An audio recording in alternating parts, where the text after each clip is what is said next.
অগ্রভাগ তখন সাভার নিউ মার্কেটের সামনে ছড়িয়ে ছিটিয়ে অবস্থান করছিল।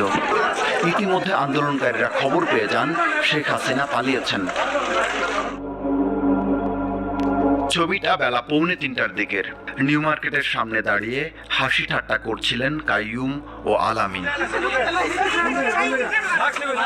করে দেখলাম কাইয়ুম, এবং আমার কাছে মনে হয় যে স্লো মোশনে আর কি মাটিতে পড়ে গেল। তখনও বুঝি নাই যে কাইয়ুম গুলিটা খাইছে। তো যখন মাটিতে পড়ে যায় তখন ধরাধরি অবস্থায় দেখি ওর পাশে দেখি রক্ত বের হচ্ছে, ব্লাড। বুলেটটা এমন ভাবে লাগে ওর কিডনি, ওর ভিতরে সবকিছু ড্যামেজ করে দেয় আর কি। ছাদের উপর থেকে মাছ ধরে বুলেট।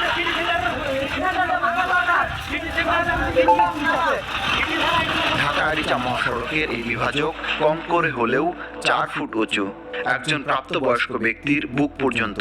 তাই ধারণা করা হয় কাইয়ুমের পেটে যে গুলি লাগে সেটি ছোড়া হয় সামনের কোনো উঁচু ভবন থেকে। কাইয়ুমের উল্টো পাশেই বহুতল সিটি সেন্টার ভবন।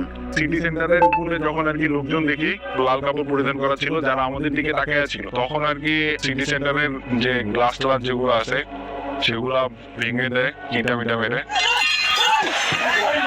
একই জায়গায় চোরগোপ্তা হামলায় মাথায় গুলি লেগে নিহত আরেক শিক্ষার্থী শ্রাবণ গাজী। প্রায় 20 মিনিট ধরে গোলাগুলি চলে, কিন্তু কে বা কারা গুলি করেছেন তা কোনোভাবেই শনাক্ত করা যায়নি।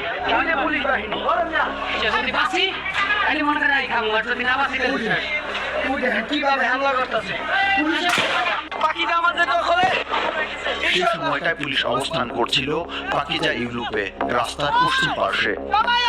অসংখ্য বিক্ষোভকারীকে নিউ মার্কেট এলাকায় রেখে পুলিশের গুলির মুখে এগিয়ে যায় এই 8-10 জন কিশোর। ততক্ষণে গুলি করতে করতে পুলিশ থানা বাস স্ট্যান্ড মোড় থেকে পিছিয়ে যায়। ফুটেজটি ধারণ করেছেন শিক্ষার্থী নাফিসা হোসেন। নিজেদের বাঁচানোর জন্য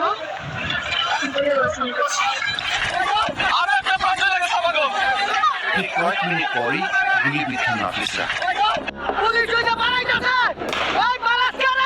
এই সময়টায় থানা বাস স্ট্যান্ড পেরিয়ে পুলিশ প্রবেশ করে থানা রোডে।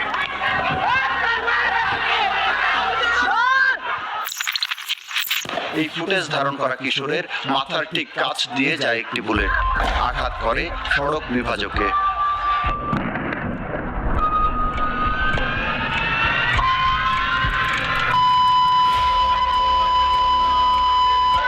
সড়ক বিভাজকের আড়ালে হাতে গোনা কজন।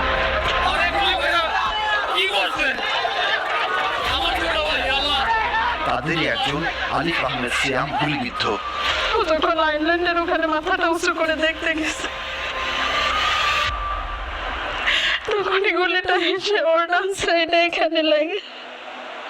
এখান থেকে বেদ করে পিছন দিয়ে গুলিটা বের হয়ে যায় এবং সাথে সাথে